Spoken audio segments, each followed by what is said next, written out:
Assalamu alaikum dear students of class 8. Dear students, here your maths teacher Amir Haider.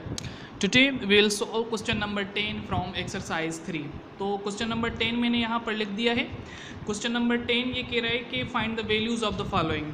आप exercise 3 खोलेंगी तो वहाँ पर ये क्वेश्चन नंबर 10 लिखा हुआ है. ठीक है. क्वेश्चन ये कह रहा है कि नंबर 1 मिला हुआ है यहाँ पर आपको 27 index 3 multiply by 216 index 3 division by 729 index 3. ठीक है.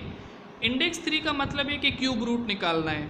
इंडेक्स 3 का क्या मतलब है कि क्यूब रूट निकालना है. मतलब कि 27 का क्यूब रूट निकाल के 216 का क्यूब रूट निकाल के दोनों को मल्टीप्लाई करके 729 का जो भी क्यूब रूट निकले उसके साथ क्या करेंगे, डिवाइड करेंगे.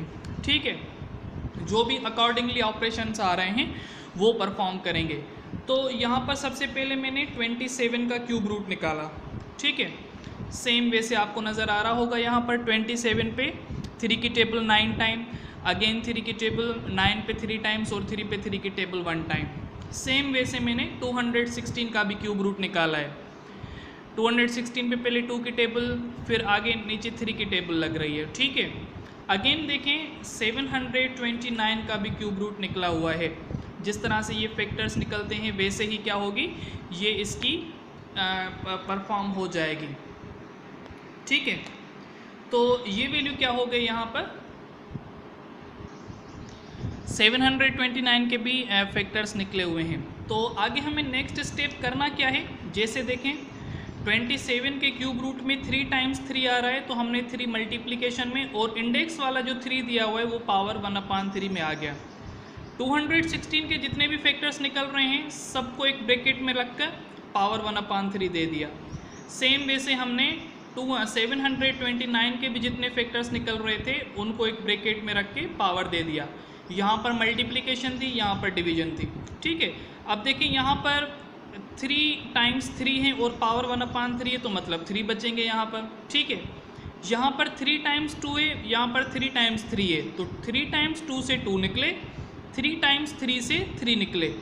यहाँ पर देखें 3 टाइम्स 3 है, अगेन 3 टाइम्स 3 है तो यहाँ पर 1 टाइम जो 3 आ रहा है वहाँ से 3 निकले, सेकंड टाइम जो 3 टाइम्स 3 आ रहे हैं वहाँ से भी 3 निकले. नंबर्स आ रहे हैं आपके पास 3 multiply 2 multiply 3 divide by 3 multiply 3. यहाँ पर 3 सेम रखे, 2 3s आपके पास 6 आ गए, 3 3s आपके पास 9 आ गए. अगेन देखें 6 3s आपके पास 18 आ गए. 18 को 9 के साथ डिवाइड कर रहे हैं तो आपके पास आंसर में 2 आ रहा है. ठीक है. तो ये बेसिकली इसका वैल्यू निकला है. यहाँ पर थोड़ी कैलकुलेशन लेनी है लेकिन प्रॉब्लम बहुत आसान है. तो अभी क्वेश्चन नंबर 10 के यानी कि जो बाकी सेकंड और थर्ड सम है क्वेश्चन नंबर 10 के, क्वेश्चन नंबर 10 आपका जो होमवर्क जाता है क्वेश्चन नंबर 10 के सेकंड और थर्ड सम आपने क्या करने हैं, सॉल्व करके व्हाट्सएप ग्रुप में मैसेज करने हैं एक्सरसाइज 3 के. ठीक है.